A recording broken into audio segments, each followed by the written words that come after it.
Well, thank you, Dan.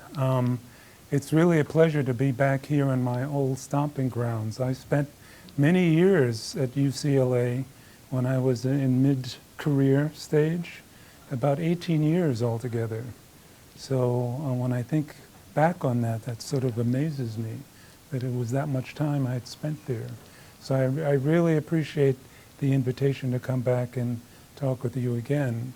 I also have to apologize somewhat for the repetitive nature of what I'm going to say. Is that those of you who are veterans of Beck have heard an earlier version of this talk many years ago, over a decade ago.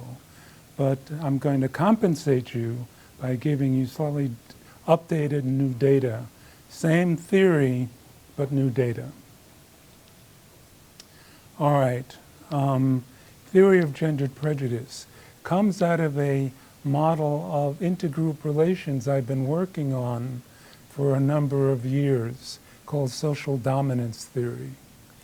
And basically, social dominance theory, which I'll very briefly introduce, consists of, started by one basic observation, and that observation is that human social systems seem to be ubiquitously structured as group-based hierarchies, with one group at the top of the hierarchy and one or a number of groups at the bottom.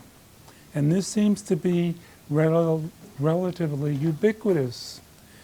There are differences in the degree of hierarchy between one society and another, and degrees of hierarchy within a given society over time. But the fact of group-based social hierarchy seems to be a constant. The second observation, or the second assumption, is that after observing this hierarchical nature of human social organization, we make the assumption that human social systems are probably predisposed to be organized as group-based social hierarchies. That's one. Second assumption is that the most common forms of social oppression, such as racism or slavery, sexism, nationalism, etc., are really simply special instantiations of the general tendency of human groups to form group-based social hierarchies. Given this, the project that social dominance theory tries to attack is to try to identify the multi-leveled and interlocking mechanisms responsible for the creation of group-based social hierarchy and the recreation and maintenance of this system of social organization. And these mechanisms include things like individual differences or situational constraints, the behavior of institutions, of legitimizing ideologies, and social and group identities. So we assume that there are really three basic types of group-based social hierarchies. One of these systems is based on age, where a distinction is made between juveniles or children and adults, where adults have more political and social power and military power than children do, than adolescents and children. And that's not particularly controversial. It's a given. The second form of social hierarchy is a little more controversial, and it's the patriarchal system, or patriarchal system. And by this we mean that in society after society, you have a system in which males dominate females economically, politically, militarily, where most of the heavy decisions are taken by males, and where males oppress females to one degree or another. Now, there are certainly differences between the degrees of patriarchy. Some societies are extremely patriarchal, like Afghanistan or Saudi Arabia, and others relatively egalitarian, like Scandinavia.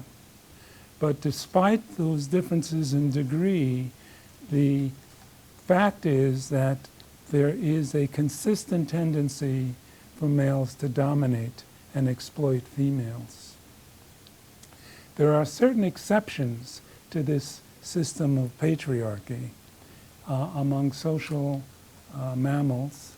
One of them, there are 4 exceptions we're going to go through. One of them is found with the bonobos. The bonobo is a species which is really matriarchal in its political structure, where the females form political coalitions with one another and determine how goods and services, so to speak, are to be distributed within the troop. So that's one exception, right? And by patriarchy, we mean that there are no exceptions to this tendency to form systems in which males dominate females. Now, that's not to be confused with matrilineal societies, which there are several of, in which one's social membership or one's group membership is a function of who your mother is. That's not what we're talking about. We're talking about patriarchy. And we're going to make the assumption that patriarchy systems are universal across not only certain social species, like chimpanzees is perhaps the most extreme version of a patriarchy, but also among humans. So bonobos is one exception. A second exception is found among the moeraki monkey, in which there is no physical dimorphism to speak of between males and females. And this is a society which is or species which is genuinely egalitarian. The third exception to the patriarchy is found among the lemurs of Madagascar. There are about 100 species of this critter, okay? And to the extent to which they have political structure, that structure tends to be matriarchal, not patriarchal. And the last and most dramatic exception to the rule of patriarchy is found among the spotted hyena, in which the female is the larger, the bigger, stronger, more ferocious, and more aggressive of the two sexes. Okay, but those are generally the only exceptions to this iron law of patriarchy. Okay? The third type of social hierarchy is what we call the arbitrary-set hierarchy. This is a hierarchy built upon socially constructed differences between groups, such as race, class, tribe, clan, religion, lineage, nation, and minimal groups. Okay? And it's on this third type of social hierarchy, which is what we're going to concentrate on today primarily. Now, the sub-theory of gendered prejudice basically says that gendered prejudice theory should be thought of as an intersectional or interactional theory of arbitrary set discrimination. And by arbitrary set discrimination, we mean discrimination that one suffers by virtue of being a member of a given arbitrary set group. Okay? And the degree to which we can observe arbitrary set discrimination is going to vary by gender or sex. That arbitrary set discrimination will be conditioned by sex or interact with sex, which is the basic thesis. So secondly, we're going to say that the effects, we've already said this, the effects of arbitrary set discrimination are conditioned or moderated by gender. And the first argument we're going to make is that, in general, among humans and chimpanzees, males will display higher levels of arbitrary set discrimination than females will. And things like xenophobia, outgroup discrimination, outgroup aggression, social predation, social dominance orientation, which we'll explain in a minute, will be higher among males than among females. And this will be a general truism.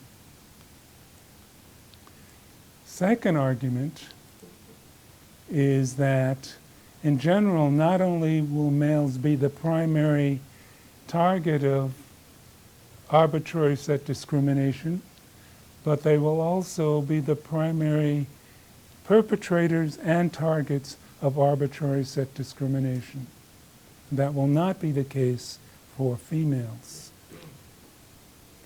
And the third and last argument is that the motives for arbitrary set discrimination are going to be somewhat different for in-group males and in-group females.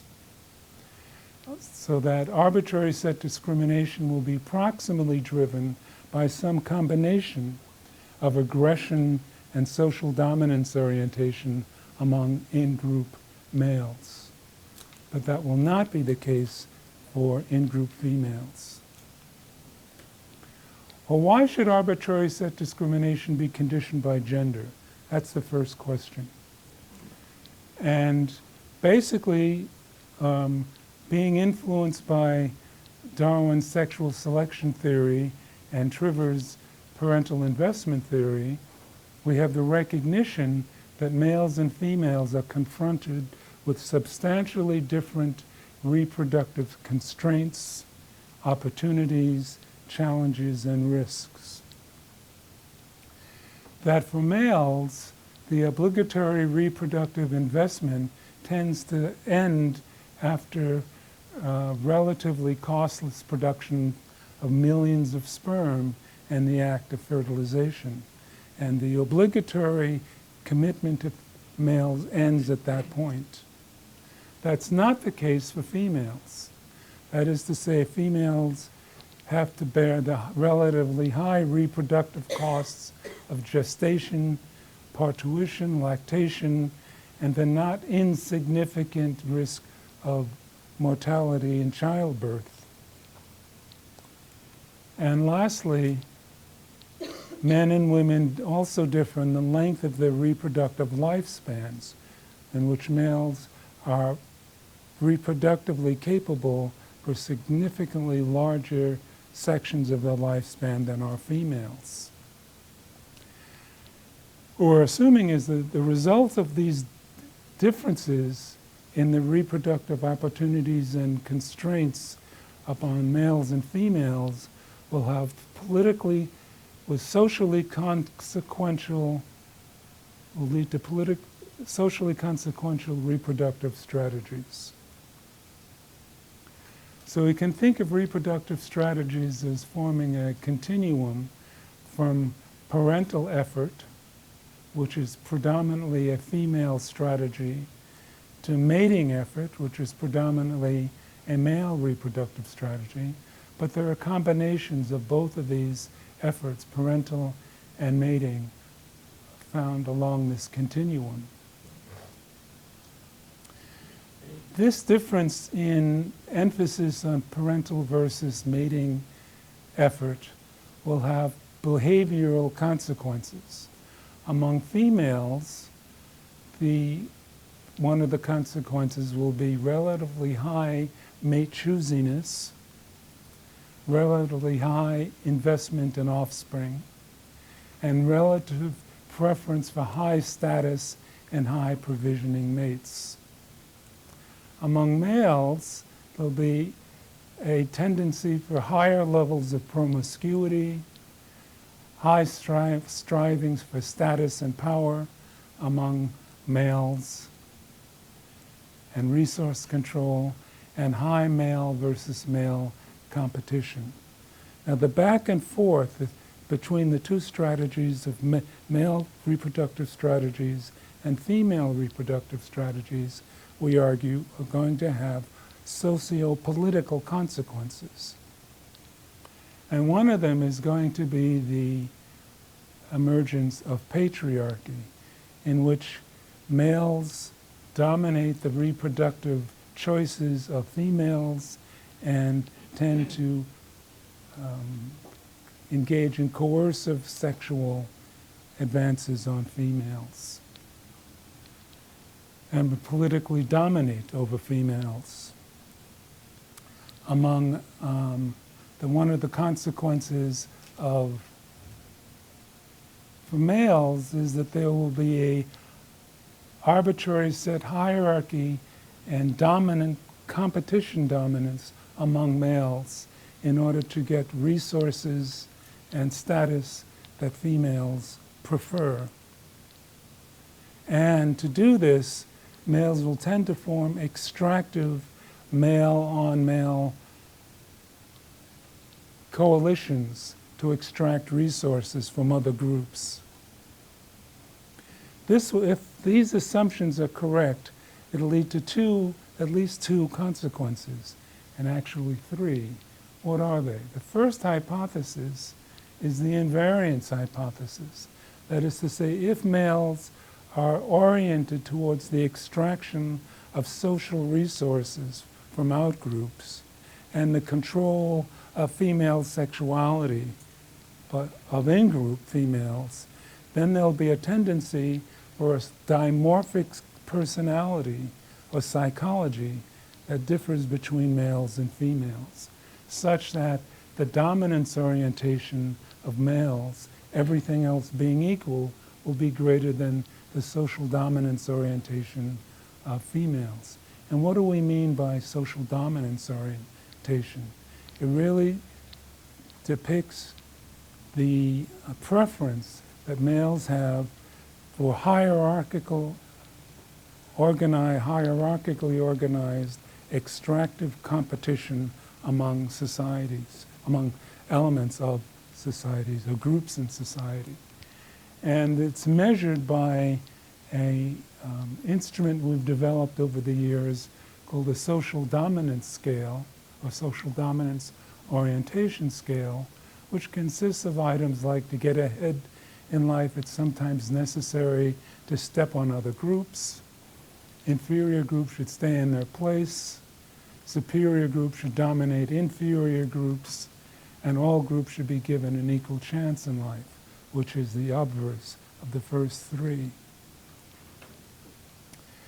We've tested this several hundred times in various societies and looked at the potential for moderation of these male-female differences in dominance orientation.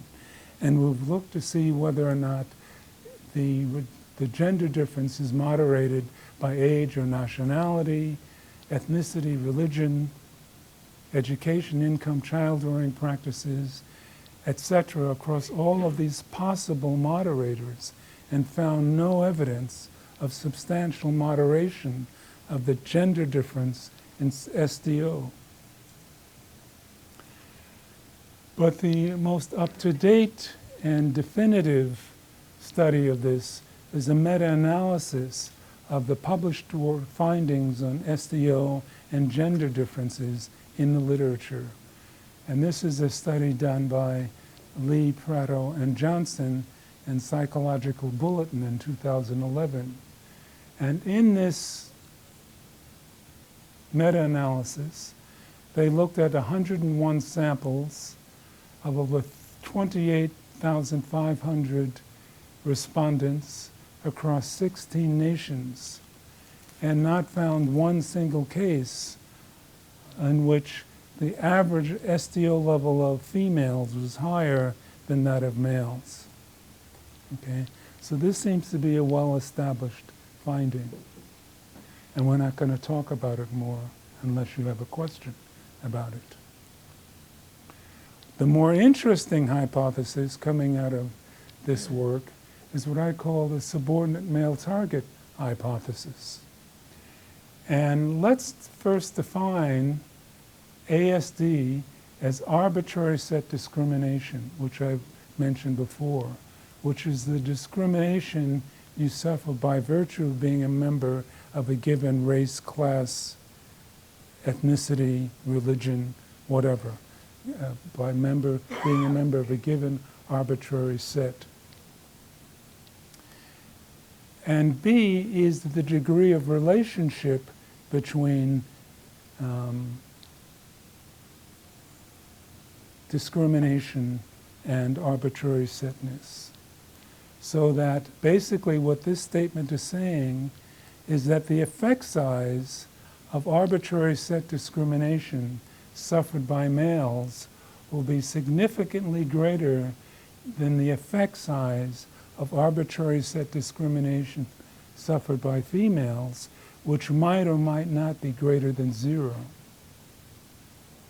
Now, if you think about this for a minute, this is a pretty radical statement. Among other things, it argues that the very popular notion of double jeopardy, that is to say, having a double handicap if you're a female and member of a minority groups, is basically wrong. Females will suffer from a singular type of discrimination, and that will be based upon their gender, but not based upon their race or arbitrary set group membership. The nature of the evidence, there's a great deal of evidence supporting this. The nature of the evidence can be found in survey evidence, archival evidence, and experimental evidence. Since we don't have an infinite amount of time, I'm going to concentrate on the second two, archival evidence and experimental evidence. Let's start with evidence of arbitrary set discrimination a la the subordinate male target hypothesis in the employment sector, in the labor market. Basically, when you look at average wages of males and females and the differences between them, you see a rather substantial difference in the wages earned per year using 2008 data of white males over black males. It's about $10,000 difference. Among white females and black females, it's a much smaller difference in wages paid. Okay? But this doesn't really control for anything. It doesn't control for human capital investment, the amount of education one engages in, or other kinds of human capital investment. So one of the things that we can look at is to look at what happens to one's hourly wage as a function of the amount of human capital investment in one's education. So that everything else being equal, the more one educates oneself, the higher the salary is, which is consistent with census data taken from 1960 and 1980. And let's look at the racial differences between white and black males.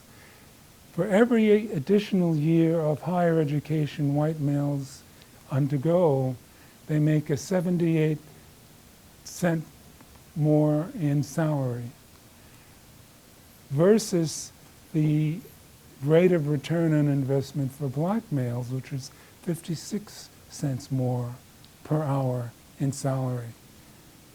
And that's in 1960 data, census data. In 1980 census data, what happens?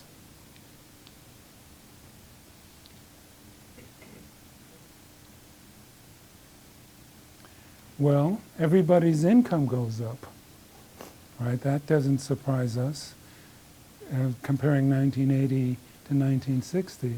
But what is critical here is that the average return on investment for white males and black males stays relatively constant. Let's look at what happens with females in 1960 and 1980. In 1960, Females earn about 58 cents more per hour for every additional year of college education. Black females earn slightly higher than that in 1960. What about 1980? If anything, black females are getting a higher rate of return on educational investment than white females are in 1980.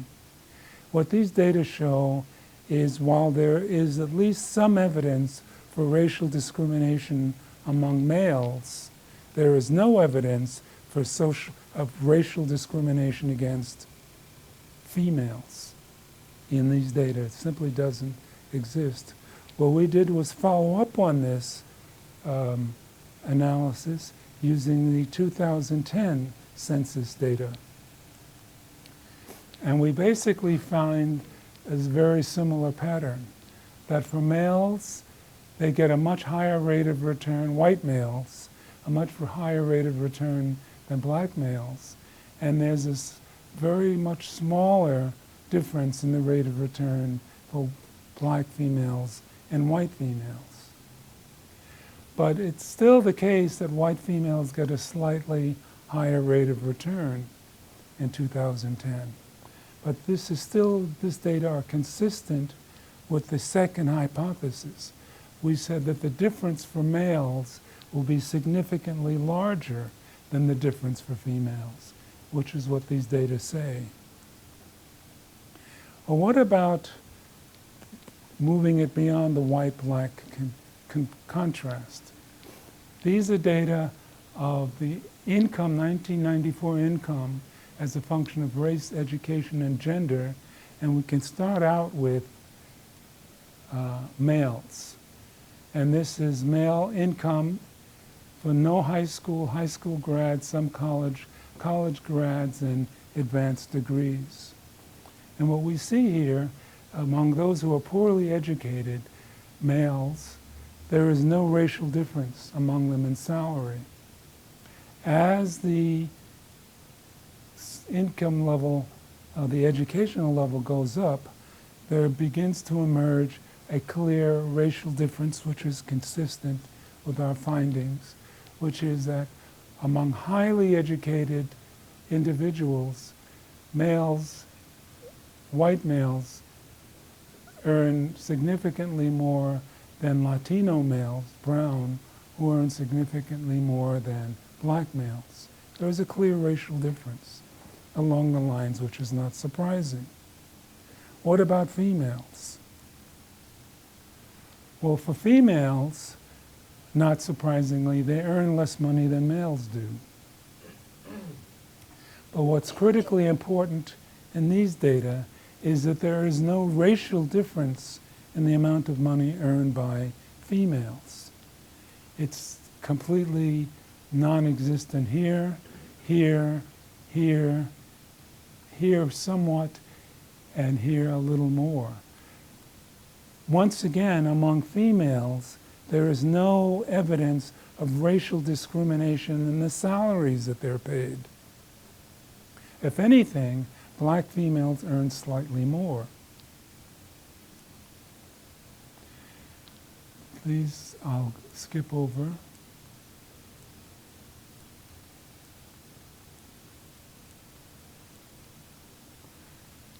These are very new data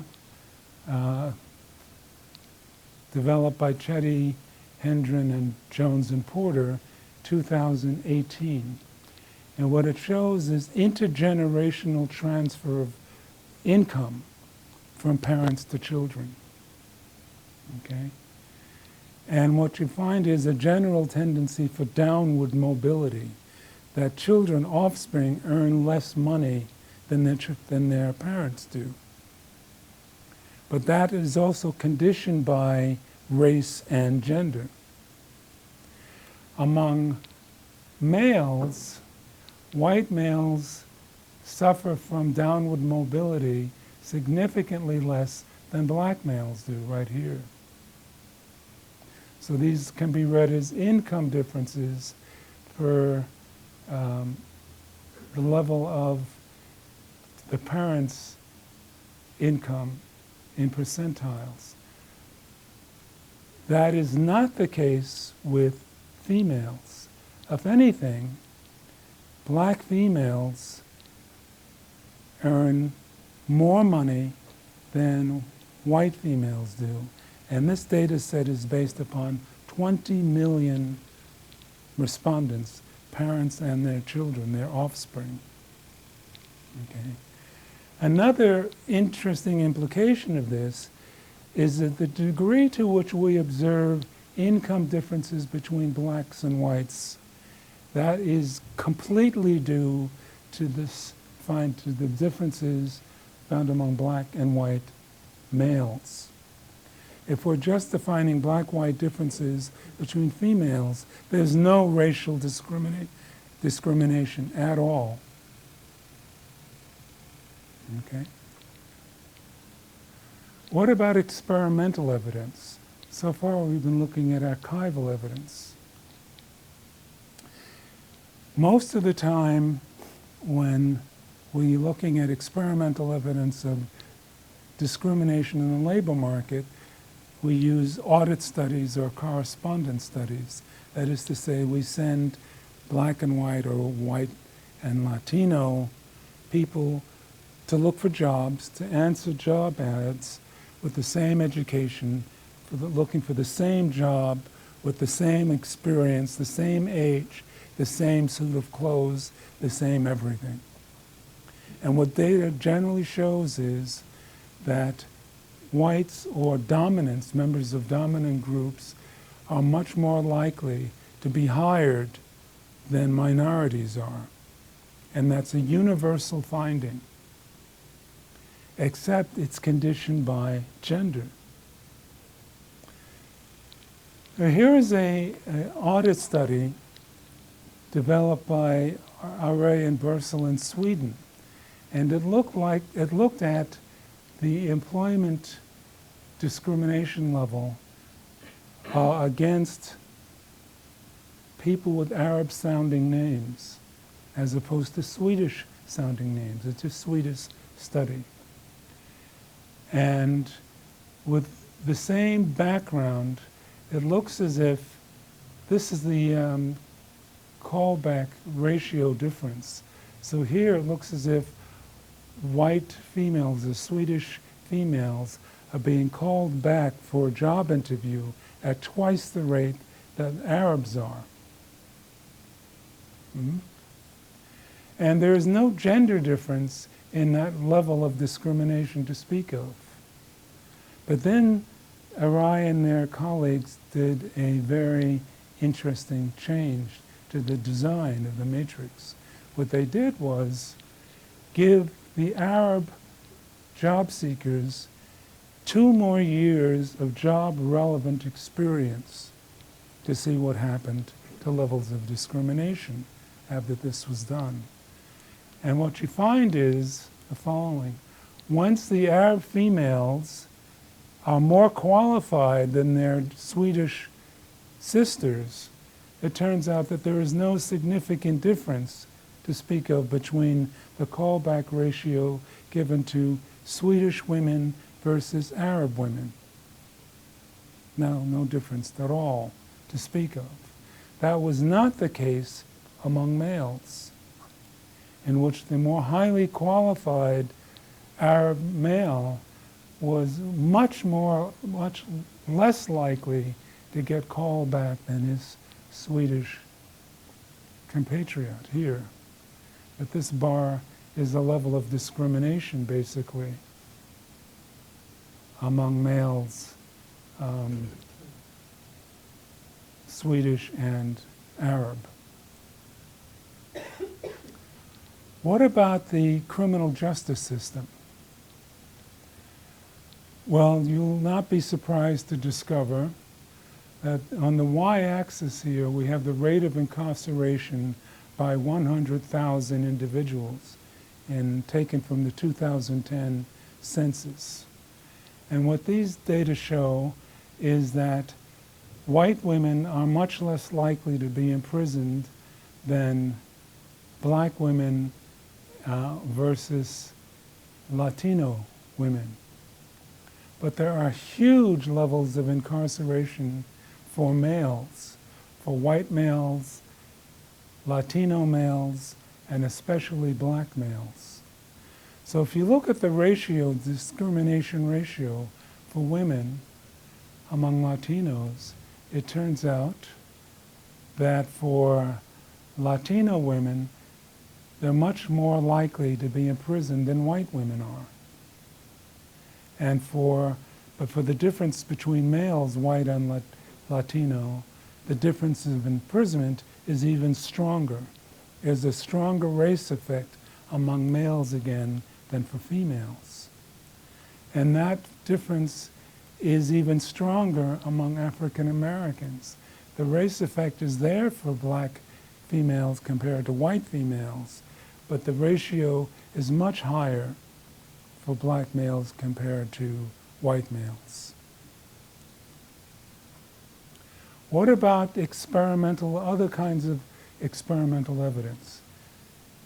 This is the chute-no-chute ratio we're going to talk about. Generally, what happens is you give white males, white females, black females, an ambiguous object in their hand. And the person's job is to decide whether to shoot the object with a kill shot or not. Right? So it's a decision to shoot. And when you do this, there are two kinds of mistakes you can make. One is you can mistakenly shoot an unarmed suspect, or you cannot shoot an armed suspect. Mistakenly shooting an unarmed suspect is the data in the white bars, and mistakenly not shooting an armed suspect are in the dark bars. Concentrating for a minute in the white bars, you see that black males are shot at significantly higher levels than white males are, which is not surprising. What is somewhat more surprising is the probability of mistakenly shooting a black female is no higher than the probability of mistakenly shooting a white female.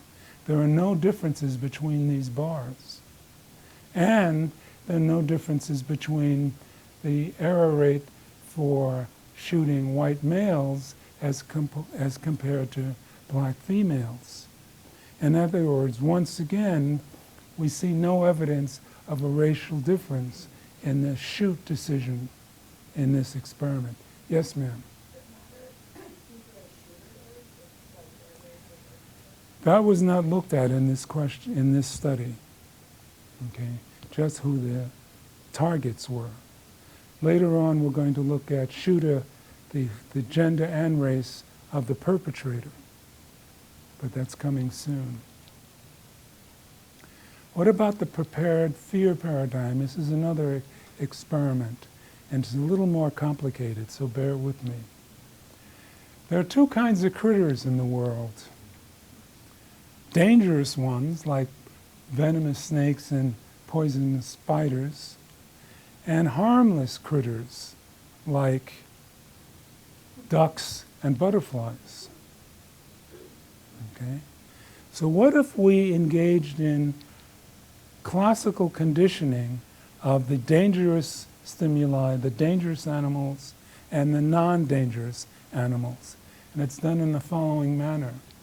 For each pair of dangerous and non-dangerous, every time the subject saw a picture of a dangerous critter, the same dangerous stimulus, the viewing of that dangerous critter was associated with an electric shock and white noise. Okay? And the same thing went for prepared stimuli. So there's a conditioned stimulus for the prepared stimuli and the same conditioned stimulus for unprepared stimuli. The dependent variable was how long it takes that conditioned response to dissipate after electric shocks and white noise were no longer given to the suspects. And it turns out that it depends upon the race of the target. So they decided to take this paradigm and apply it to human groups. So here we have a conditioned stimuli and unconditioned stimuli among the unprepared stimulus, and a conditioned stimuli and an unconditioned stimuli for the prepared groups. And what Olsen and Phelps and compatriots found was that it was much more easy to classically condition outgroup males compared to outgroup males.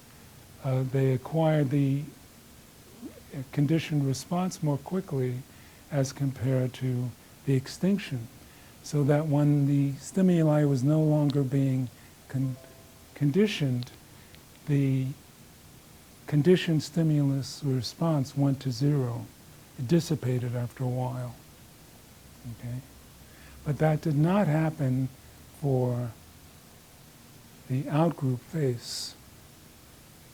So regardless of whether the subject was black or white, opposite race targets, the response to them was much more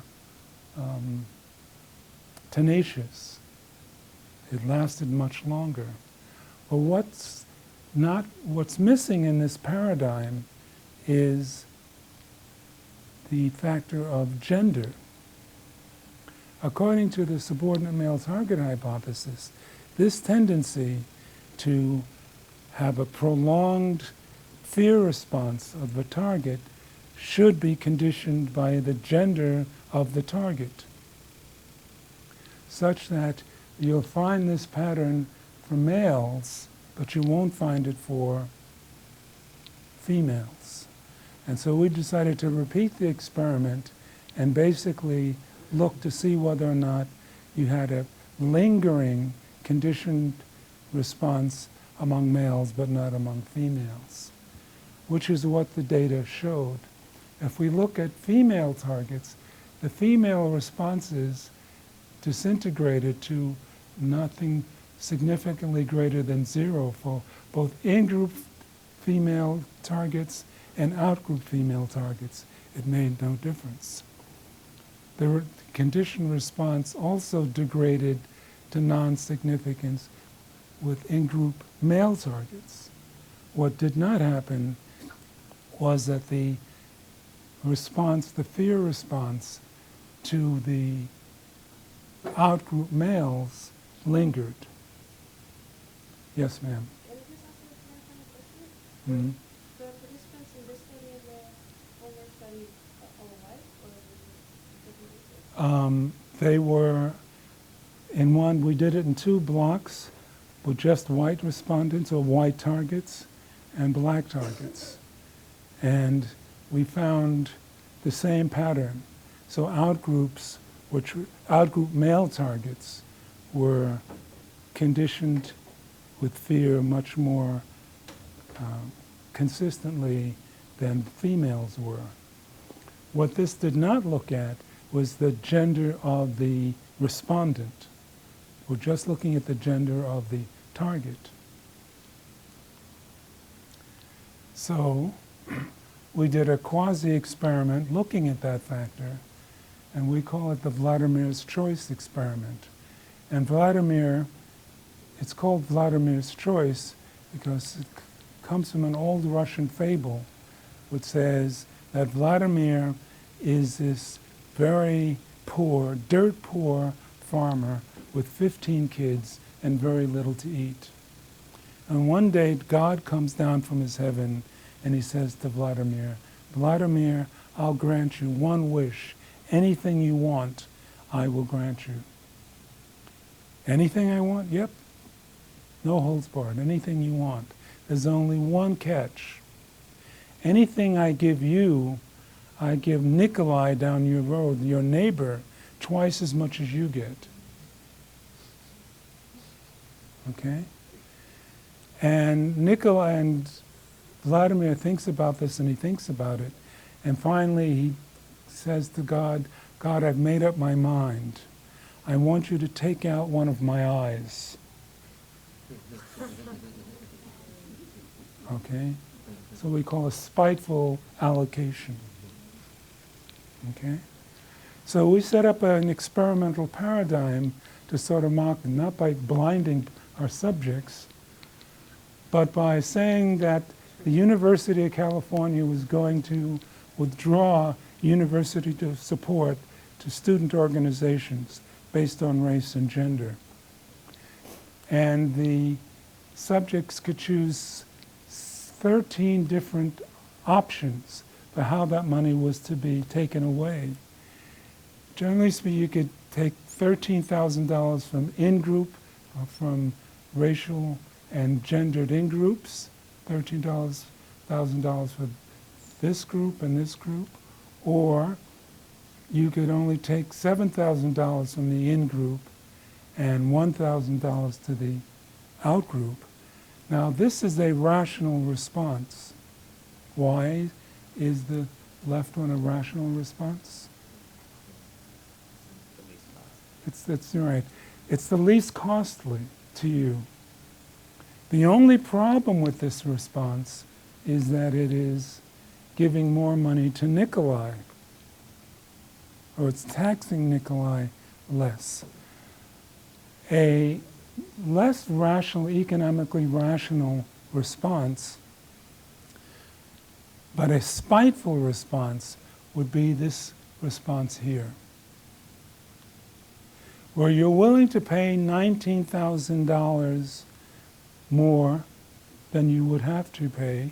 Here you only have to pay 7, here it's 19. But the advantage of this choice here is that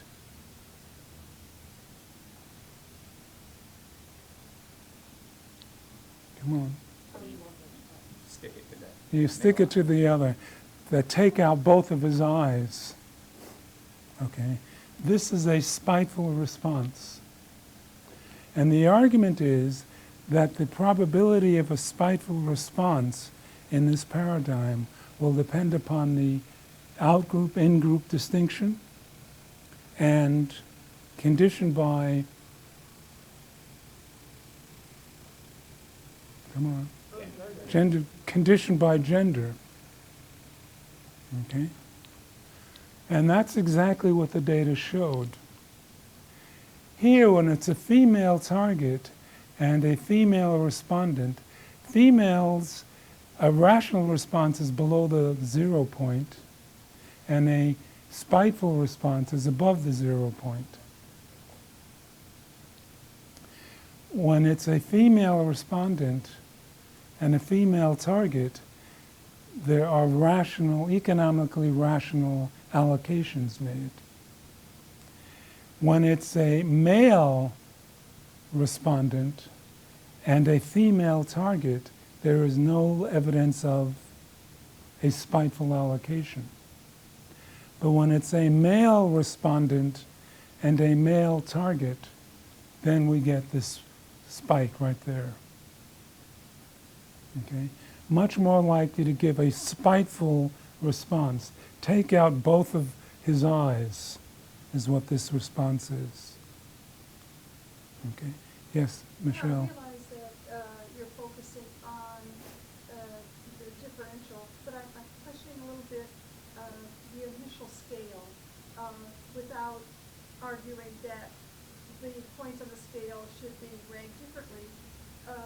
Wouldn't it have been a little more tight to have said to the participants, every organization is currently receiving $100,000, so Right. that the taking out of the one eye and the taking out of 2 eyes is somehow more standardized. It doesn't allow for people to say, well, Well, they We're saw only this. getting- We're only getting 25,000, that's gonna wipe out this other organization completely, versus we're getting 100,000, they're gonna only lose a fourth. Right. I understand that the ranks on the scales are correct. Right. But somehow it would be more aesthetically pleasing to me if you had told everybody, all the organizations that are currently getting 100,000. Okay. So that What when we take money away, it's proportional to those numbers there. Mhm. It's Well, not what gonna they wipe would- out some, and in other words, reduce my acuity by 2020 to 2040 versus take out my eyes completely. Mhm. Well, what the subjects do, they get this matrix, the entire matrix, and they can make a choice as to which of these combinations of allocations they prefer. Okay? So, I mean, your suggestion is a good one, I think. We haven't done that. But this is good enough to make our point. Okay? Lastly, what about, we did a fourth study, an experiment, looking at the dependent variable is extinction bias, the same one which we dealt with before, as a function of levels of aggression, levels of dominance orientation, the gender of the target, and the gender of the participant. Okay? So we're looking at potentially a four-way interaction.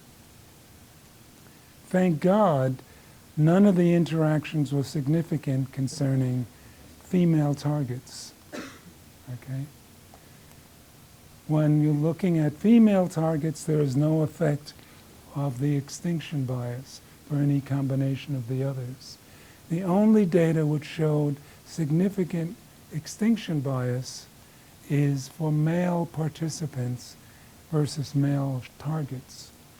So when male participants had high levels of aggression and high levels of social dominance orientation, there was a significantly high level of extinction bias, but not for female targets.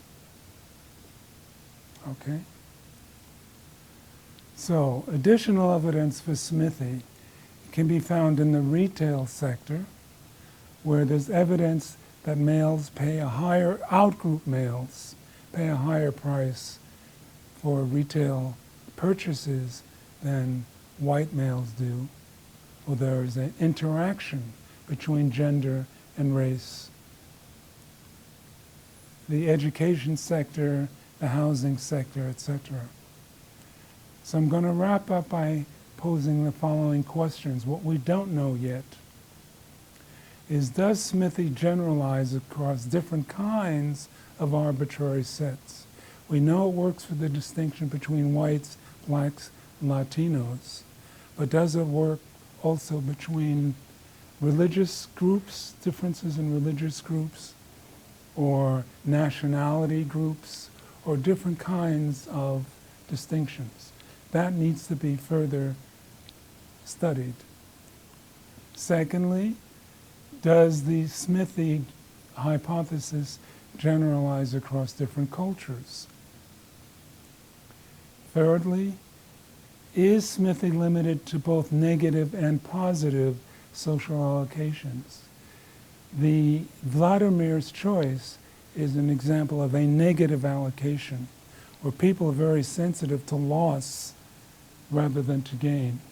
So having one of your eyes taken out is not a gain. Okay. Would we get the same results if there was positive social allocation? You get more money than the outgroup does. And that has not been clarified. Okay? And at that point, I think my time is up. And that's it.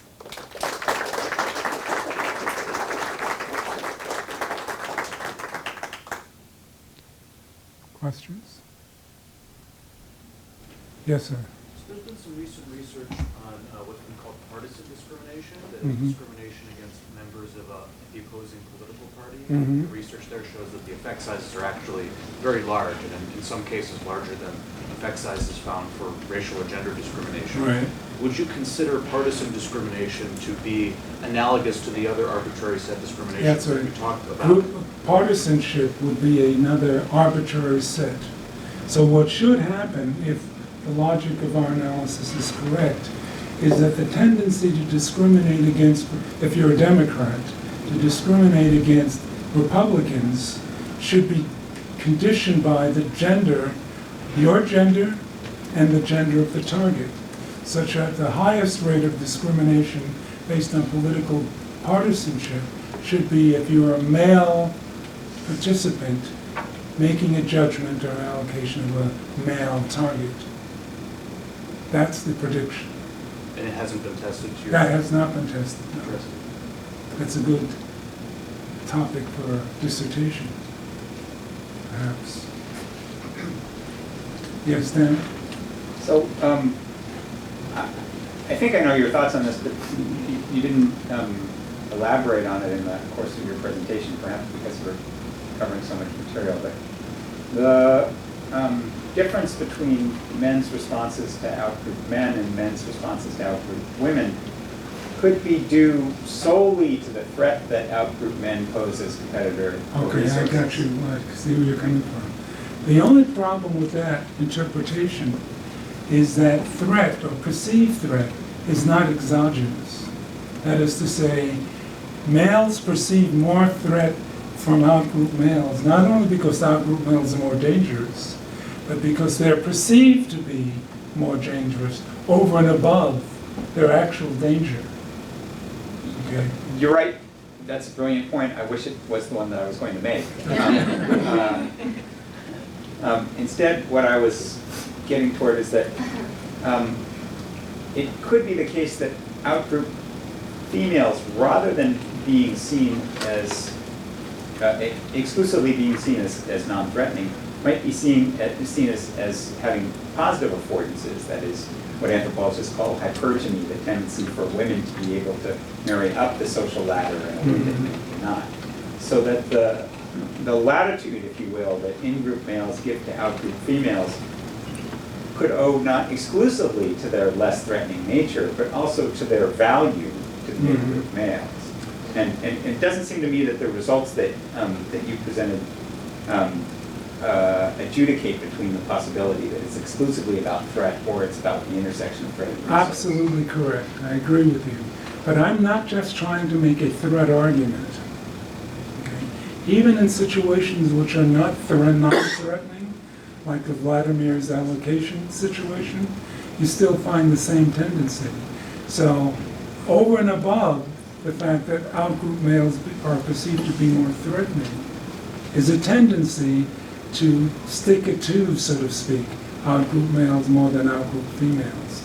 Because outgroup females are not just regarded as a competitive source, but as a resource for in-group males. Okay? Something to be fought over, not fought against.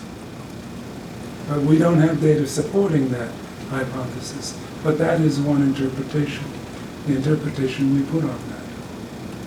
Yes, ma'am. How does sexual orientation, gender fluidity? That good question.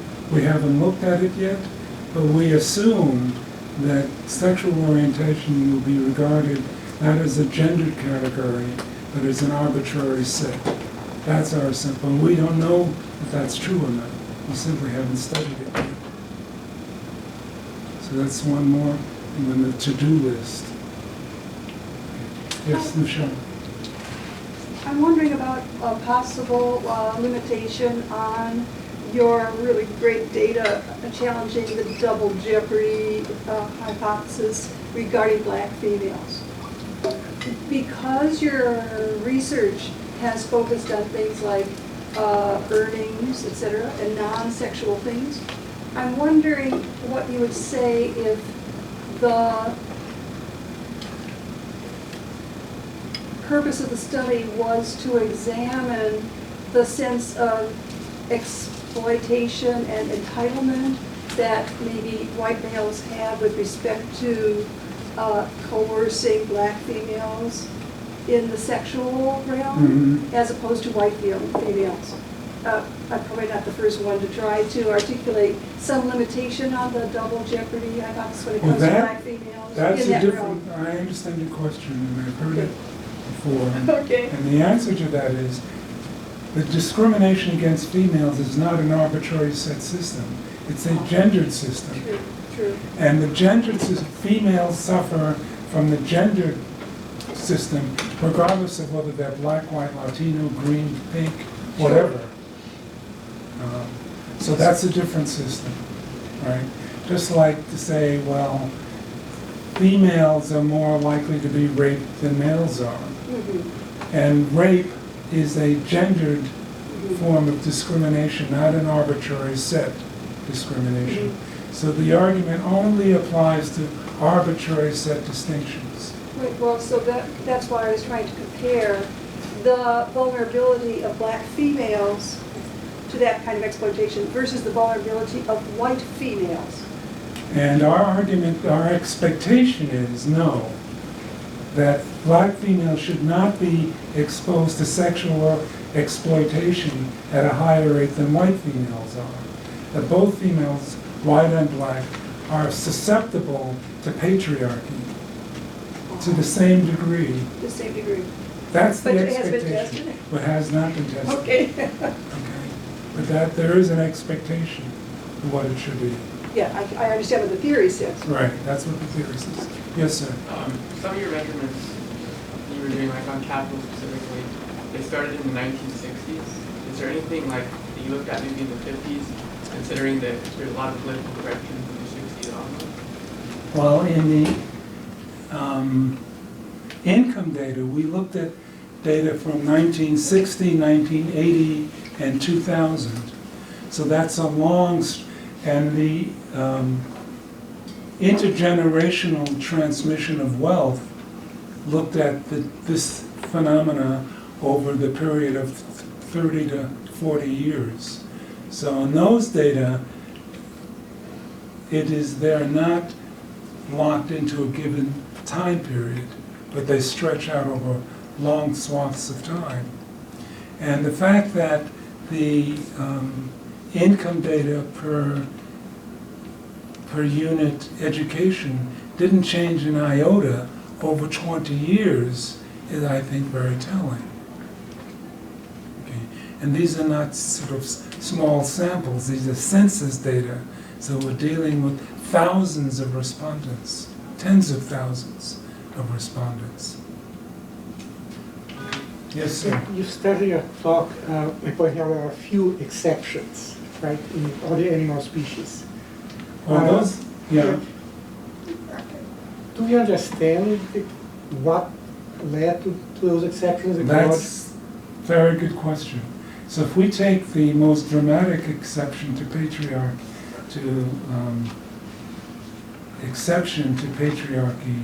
among the spotted hyena, we don't know why that particular species is matriarchal rather than patriarchal. I mean, there's some speculations about it, but there's not a good worked out theory of why that is the case, unless, Dan, you happen to know of. I don't know of any The good difference theory. between chimps and bonobos, does anyone understand? Well, the difference is that chimps are extremely patriarchal and bonobos less so, but they're still patriarchal. I mean, they, by themselves, as individuals they are. The difference is that they are thwarted by the political coalitions of female bonobos. So the female coalitions simply won't allow male bonobos to get very far in their domination. Yes, sir. Hi. First, super interesting stuff. I was wondering if anybody has, or if you and your group has looked at, replicating this in a society where there's a heavily male-biased adult sex ratio, to see if that sort of pushes the results around. Well, that belongs to one of my bullet points about things to be done. right? We haven't looked at all societies across the globe equally. I mean, most of these data come from the industrialized countries of Sweden, the United States, and England. We need to replicate this in non-industrial societies to see whether or not we get the same phenomenon. We don't know that yet. So that's to be done. Just following up briefly, I mean, certainly, I think that's an important, I applaud you for encouraging work in small-scale societies. The question of biased sex ratios is not exclusive to those, so that Right. in India and China, for example, through selective female infanticide and abortion, they're very skewed sex ratios. I mean, if I understand the theory correctly, it would predict that the more male biased the sex ratio, the more extreme the subordinate male outgroup effect should be, because the stakes are higher when there are fewer women to go around. Conversely, the more female biased, the more that it should ameliorate the discrimination against outgroup males. It doesn't predict that it would eliminate it, because there's always a limited supply, even when it's a female biased sex ratio. But it's a study that could be done in contemporary China, for example. Or take another society like post-World War II Russia, which had an extreme sex imbalance between males and females. Do these phenomena differ depending on, in that environment, of skewed male-female ratios? That would be something one could do as well, but we haven't done that yet. Okay. Yes, ma'am. Are there any of these like arbitrary sets among other social animals, or is that like a unique human thing? So I know you can have the paternal hierarchy. Yes, there are. And they're found among chimps, especially most dramatically. Chimps are a ferocious species. Okay? So what chimp groups do, when they get to a certain size, they fissure, they split up. And chimps who are formerly members of Group A rather than Group B, they patrol they become very territorial. And if a member of Troop A, former member of Troop A, is caught alone, that chimp is much more likely to be murdered by his former co-nationals. So that's one example of high levels of arbitrary set discrimination among chimpanzees, at least. So they tend to be very xenophobic. That's not the case among bonobos, right, who tend to be xenophilic. Right? They tend to be very friendly to members of outgroups. From your long experience with studying these reasons and the characteristics of discrimination, do you have ideas on how to fight it? I'm not a policy guy. I make no recommendations about how to make it smaller or ameliorate this tendency. What I'm trying to do is try to understand the dynamics of it as much as possible. But would you say that from the understanding, some policies could be suggested, or you prefer not to? I prefer not to make those kinds of suggestions.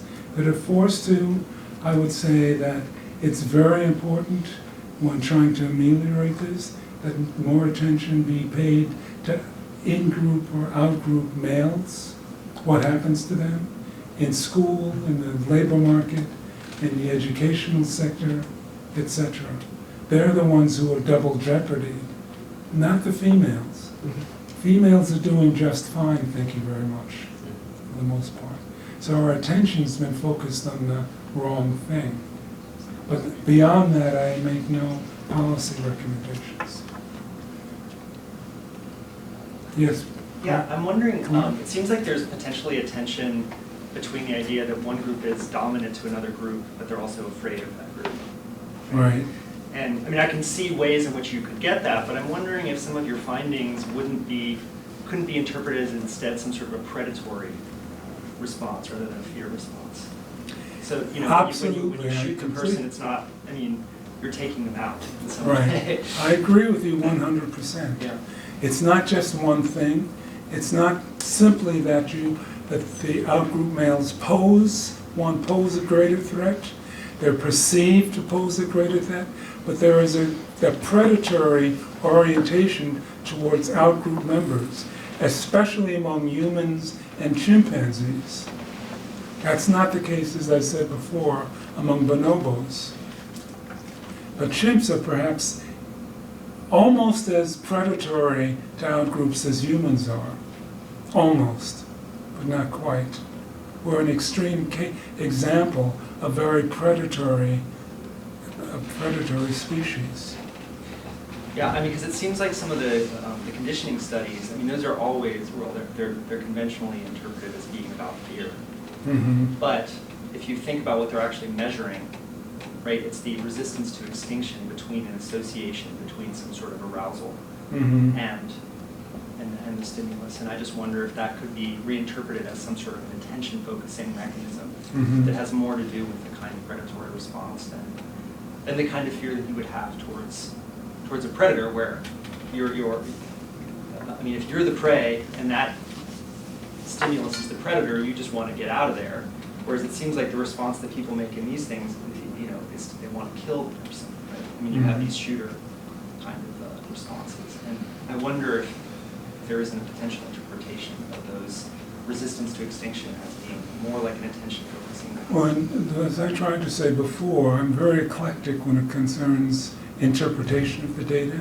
I think there is some rational fear response involved, some predatory fear response involved, and you know, this outgroup xenophobia involved. I think all three of those mechanisms are probably at work. So I'm not giving precedence to one of these interpretations over the other. Yes, sir.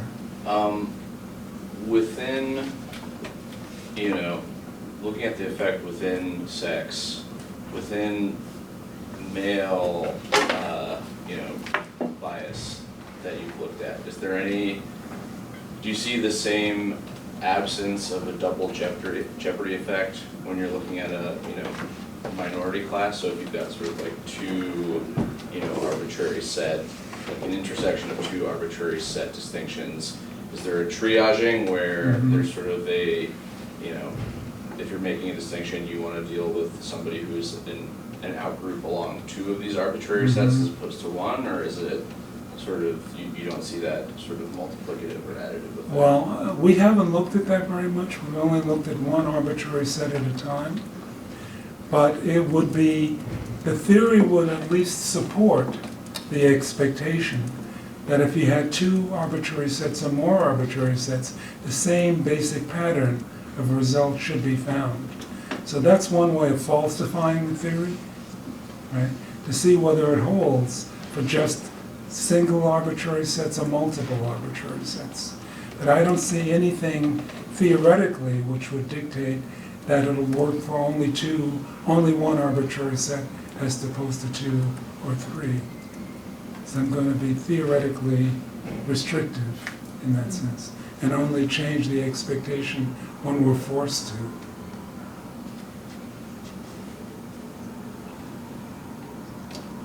Yes, sir. Have you looked at any female-dominated jobs like nursing to see if these effects hold? So in a case where like most nurses are females, I'm sure most senior nurses are females. In terms of the the invariance hypothesis? Yeah, we have looked at that. We've controlled for things like job titles, job experience, levels of gender equity or egalitarianism, and the gender difference between males and females tends to be constant over all of these possible distinctions. We found no evidence of an interaction when it concerns SDO and gender. It tends to be invariant. So we have looked at that. And we paid a lot of attention to that because it's a good alternative explanation. Maybe if we were to compare compare female police officers to male police officers, we find the difference between males, police officers and not, to go away. But that's not what we find. Even among people in the same profession, the difference in SDO based on sex remains constant. Yes, sir. I'm wondering if your theory allows some salvaging of the double jeopardy hypothesis or observation in so much as your all else equal clause. So in a patriarchal system, presumably a woman's protection against exploitation will be partly derived from the strength of her male supporters. Right. And then if you've got the arbitrary set discrimination with a dominant and a subordinate group, would women of the subordinate group be then systematically disadvantaged because their men are disadvantaged and thus certain kinds of exploitation are more available? It is true. We're not saying that female subordinates are going to have the same life opportunities as female dominants. They'll make more money, have better lives because of the support they get from their brothers, the male members of their group, brothers, husbands, lovers, friends. That'll be the case. But what the theory is really saying is that targeted discrimination against females on the basis of being a member of a given arbitrary outgroup, that won't exist for females. And any difference between subordinate females, dominant and subordinate, will be purely incidental. Right. Okay? Yes, Dan? So I appreciate your caution when it comes to policy translations. The problem, of course, always is that somebody ends up making policy, and sometimes those people are informed and sometimes they're not. Picking up on Clark's point about the distinction between seeing an outgroup member as a threat and seeing them as an opportunity for exploitation or elimination, right? It strikes me that, and I know that work that you've done with Carlos Navarrete and that he's done subsequent to working with you, that in-group women see outgroup men as a threat, right? But they don't see them as prey to be eliminated, right? Right. So a policy translation of that would be, well, so in-group men have a double incentive to eliminate or suppress outgroup men compared to the single incentive that in-group women do. And therefore, that the more that women are in charge, whatever the situation, whether it's in government or in private firms, the less you would see the costs of being an outgroup male realized, because the women have less incentive to persecute the outgroup men compared to the in-group men in those positions. Well, that's sort of indirectly making me go to a policy recommendation, which I don't want to do. There's an election on Tuesday. Don't think of it as a threat, think of it as an opportunity. But I agree with you in part, because those societies which have greater levels of gender egalitarianism tend to be less oppressive in general, right? So there's, in Sweden, which is a very, relatively speaking, gender egalitarian societies, the level of racial discrimination and religious discrimination is lower. It's generally a much less combative, violent kind of societies. So if you had a choice between electing a male politician or a female politician, I think the answer is clear as to what you should do. I think that's probably a high note on which we go. Thanks, Jim, and